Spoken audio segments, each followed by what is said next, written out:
Un 1er mai au cortège plus clairsemé que d'habitude. Fini le temps de l'union sacrée face à Nicolas Sarkozy. CFDT et CGT n'ont pas défilé côte à côte cette année. L'accord sur le travail signé avec le gouvernement par certains syndicats a créé des tensions. Le maintien a assuré les places européennes inaccessibles. Le MHSC attend la fin de la saison pour enfin passer à autre chose. Ne reste plus que 4 matchs pour se réconcilier avec le public pailladin. Et enfin, le Carré d'Art de Nîmes qui fête ce mois-ci son 20e anniversaire. Des expositions et des rencontres artistiques seront organisées pour célébrer l'événement. Et on commence avec ce 1er mai placé sous le signe de la division. Des divisions nées après la signature de l'accord sur le travail par certains syndicats, alors que la majorité des centrales l'ont rejeté, le jugeant pénalisant pour les ouvriers et trop avantageux pour le patronat. Résultat, le défilé d'hier était moins fourni et l'amertume vient s'ajouter à la contestation. Vincent Pereira pour midilibre.fr était dans le cortège hier dans les rues de Montpellier. Il fait le bilan. En ce 1er mai, fête internationale du travail, la concorde sociale et syndicale n'était pas de mise. Plus d'un millier de personnes ont défilé dans les rues de Montpellier, réunissant la CGT, Solidaire, FSU et quelques autres syndicats, sauf la CFDT et FO, en raison d'une divergence autour de l'accord national interprofessionnel. Une première depuis 6 ans. Si tout le monde pouvait se fédérer, ça serait très très bien. Mais voilà, les objectifs ne sont pas les mêmes. Pour d'aucuns, c'est pour gagner le pouvoir, pour d'autres, c'est pour le supprimer. Le monde salarié devrait être réuni et ne pas prendre en compte les divergences qu'il peut y avoir, parce qu'il y a quand même une chose qui nous rassemble, c'est la lutte quand même contre le grand capital. On déplore le manque d'unité parce qu'on estime que c'est une journée internationale, donc ça aurait mérité un peu plus de hauteur. Et voilà, donc c'est une journée importante. On veut faire de ce 1er mai un rendez-vous offensif et revendicatif. Dans un climat social lourd où l'austérité et le spectre du chômage font peur, les manifestants n'ont pas oublié les fondamentaux. Chaque 1er mai, pour moi c'est important de rappeler que les travailleurs ont des droits et que ces droits, au fil du temps, rapetissent, s'amenuisent. Et c'est de plus en plus important de le dire très fort et de manifester. Pour nous, le travail, c'est une richesse. C'est les salariés qui, par leur savoir-faire, leur intelligence, leur sens du travail, créent les richesses de ce pays. La compétitivité d'une entreprise, elle ne dépend pas seulement du coût des salaires, elle dépend de la qualification des salariés, elle dépend de l'investissement, de la recherche. Voilà, il ne faut pas avoir une vision réductrice de l'économie. Et même si les syndicats n'ont pas affiché leur union pour cette journée du 1er mai, une douzaine de manifestations ont été organisées aux 4 coins du Languedoc-Roussillon. Elles ont rassemblé plus de 5000 personnes.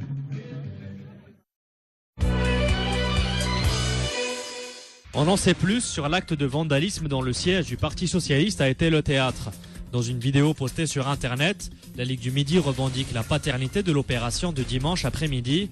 La vidéo montre des hommes non masqués déverser des sacs de poubelle et du fumier devant la porte de la Fédération Socialiste, avenue de Saint-Maur. Hussein Bourgi, le secrétaire départemental du Parti Socialiste, a déposé plainte contre X mardi après-midi. Écoutez-le au micro d'Olivier Roiran. Le climat politique pour les tenants de l'extrême droite, il a toujours été violent, il a toujours été dur. Souvenons-nous, il y a quelques années, c'était des violences contre les personnes. Alors aujourd'hui, certes, les organisations changent de nom, les leaders changent de nom, mais les méthodes restent les mêmes. Donc il nous appartient à tous d'être vigilants, de dénoncer ce genre de faits pour pas qu'ils ne se reproduisent et pour ne pas qu'on ait d'escalade. Donc je vous dis, les partis qui sont capables de venir et les militants qui sont capables de venir dégrader le local d'un parti politique, ce sont les mêmes qui demain pourraient porter atteinte physiquement à des militants ou à des élus.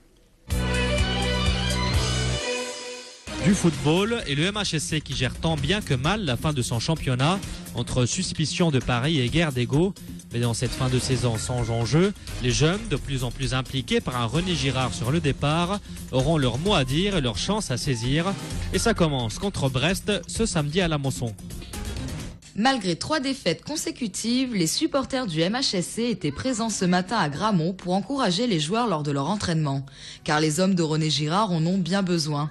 La 3e défaite consécutive le week-end dernier contre Ajaccio fait stagner l'équipe à la 8e place. C'est vrai que c'est quelque chose de toujours compliqué. L'esprit est là, les garçons sont bien, mais bon, il nous manque le petit plus qui fait que les grands moments, les moments difficiles, où c'est avec ça qu'on va aller chercher. À 4 matchs de la fin du championnat, les joueurs restent motivés, à l'instar de Teddy Mézag, titularisé pour la première fois face à Ajaccio. Ça va pas être un match facile, même si on joue contre une équipe qui entre guillemets a déjà un pied en Ligue 2, ça va pas être un match évident parce que je pense que même si ils pensent qu'ils vont descendre, ils vont jouer quand même le coup à fond, sachant qu'en plus on est une équipe qui entre guillemets ne joue plus rien, ils vont venir chercher des points, donc ça va être un match délicat. On est des joueurs professionnels, on est payé pour faire notre métier, donc on va pas finir le championnat en roue libre et ne plus jouer. On va faire plaisir à nos supporters, se faire plaisir à nous-mêmes, donc on va jouer les matchs à fond jusqu'à la fin de saison. Une fin de saison qu'il espère bien finir. Samedi, Teddy Mézag aura une chance de faire ses preuves. Il fait partie du groupe sélectionné par René Girard pour affronter Brest à la Mosson. Fin de saison plus palpitante en revanche pour les Crocos. Le Nîmes Olympique n'est qu'à 3 points du 3e et peut toujours espérer une remontée en Ligue 1. Mais pour cela, il faudra battre Châteauroux vendredi soir, un adversaire a priori à leur portée. Un calendrier très difficile, ils ont besoin de points. Est-ce que pour eux, de ne pas prendre de risques et de prendre un point contre nous, ce serait une bonne opération? J'en sais rien, je suis pas à la place de Châteauroux, mais comme j'ai pu voir lors des derniers matchs, notamment à la maison contre Niort et puis à Auxerre, c'est une équipe qui n'a pas pris de risque, qui est restée derrière, qui a attendu le coup. Je pense que nous, c'est l'envie. Moi, à l'extrême, je ne tiens même pas compte de l'adversaire. Je pense que c'est ce que les joueurs voudront mettre dans le contenu. Moi, j'ai pas de pression, même si c'est vrai qu'on est plus mobilisé parce qu'il y a vraiment quoi jouer. Et bon, si on se rend compte vraiment de ce que c'est une montée en Ligue 1, c'est vrai que c'est des vies qui changent en fait, c'est ça. Hein, donc c'est notre monde. Donc il faut vraiment se prendre au sérieux et croire en nous et qu'on peut vraiment faire quelque chose de beau, quoi. Le Carré d'Art de Nîmes souffle sa 20e bougie.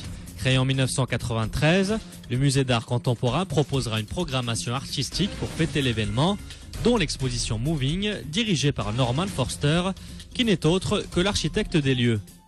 Moving de Norman Foster en art est la nouvelle exposition du Carré d'Art. Les particularités de celle-ci est le choix du commissaire de l'exposition, qui n'est pas moins que Norman Foster, mais aussi il est l'architecte du bâtiment, qu'il a construit il y a tout juste 20 ans. Le parcours dans les différentes salles raconte une part de sa vie privée et de ses voyages. La plupart des œuvres exposées font partie de collections privées, mais aussi du musée et de sa collection personnelle.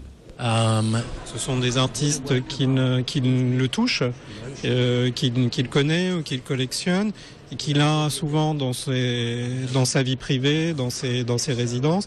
Et le musée est un peu une extension en fait de son espace privé. Le fait que je travaille à travers le monde me permet aussi de découvrir des talents à travers le monde et de voir que le monde est riche en fait de propositions artistiques. Le projet a débuté il y a peu plus d'1 an et comme tout architecte, tout a commencé avec des plans. Il a l'habitude de travailler sur des plans, donc il y a eu des maquettes qui ont été faites. Donc souvent entre la maquette et la réalité, après il y a eu des ajustements parce que quand on a les œuvres physiquement en main, il y a des relations qui se définissent qui sont autres que celles qu'on a sur un plan. Donc c'est le moment le plus agréable quand on est commissaire d'exposition, c'est de moment d'accrocher en fait, de penser l'accrochage des relations des œuvres les unes avec les autres, mais d'une façon physique. L'exposition Moving Norman Foster en art se clôturera le 15 septembre 2013.